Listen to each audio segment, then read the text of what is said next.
So this is the prototype for the variable magnetic valve system that I have made for ME2900.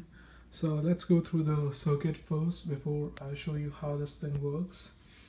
So these are two solenoids. They operate on 12 volts and they are connected to a 12-volt power supply that is mounted on the wall.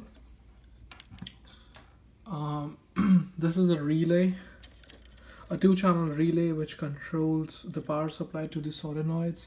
So the positive end from the wall supply is connected to one end of the relay and the other end is connected to the solenoids. It basically acts as a switch. The solenoids are controlled by two PWM pins that are connected to input 1 and input 2 that are indicated by green and blue wires. The yellow wire is connected to the positive terminal and the red wire is connected to the ground.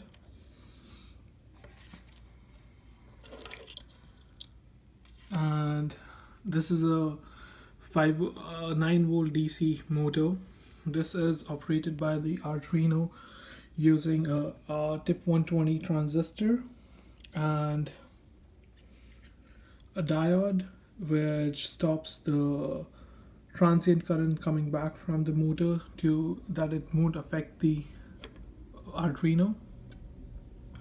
The motor is driven by an external 9-volt power supply.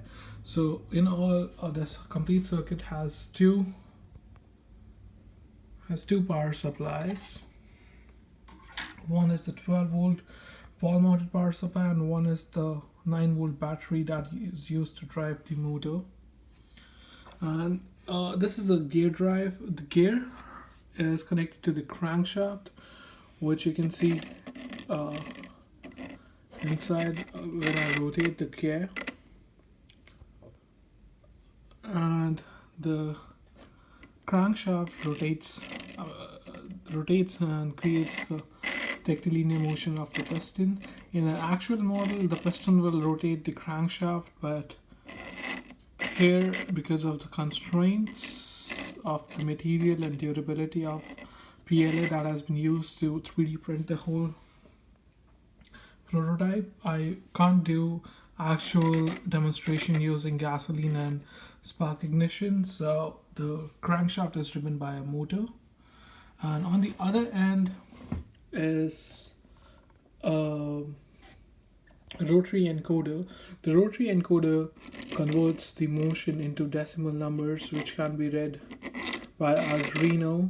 So it has 25 it has a resolution of 25 lines. That means there are 25 separate lines which are used to detect the rotational motion, and then it converts the rotation into decimal numbers which can be read by Arduino to turn on and off the solenoids during the intake and the exhaust stroke. Now let's see the working of this program. In the CD monitor we can see right now the position is at 0, which means the piston is at the top dead center and the engine hasn't started the motion yet.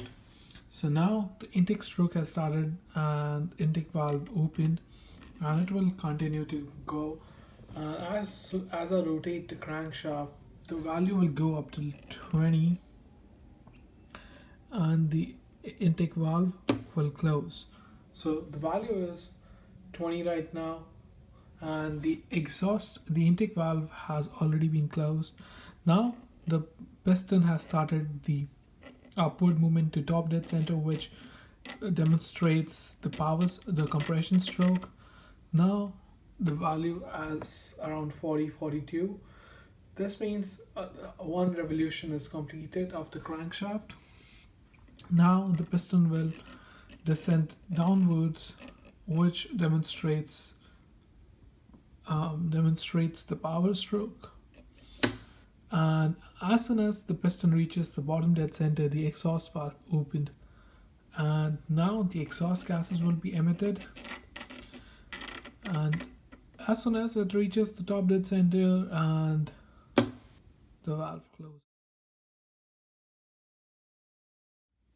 As you can see right now, the piston is at top dead center, which means as soon as I'll start the engine, the intake stroke will start, and the intake valve, which is this one, should open to let the intake charge in the cylinder.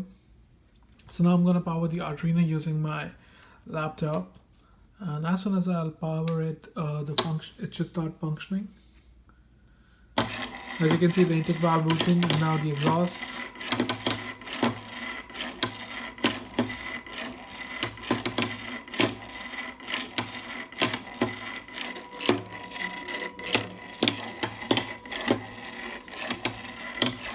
This is how this prototype functions. The exhaust and the intake valve both in tandem to run the auto cycle, and the motor is turning the crankshaft, and you can see the crankshaft is rotating from here and the motion of the piston.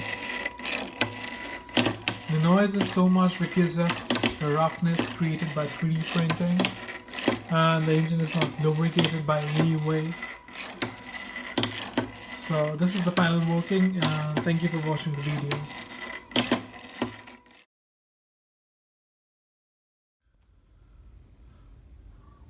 As soon as I'll press this button, the motor will start operation and the piston will start going up and down. The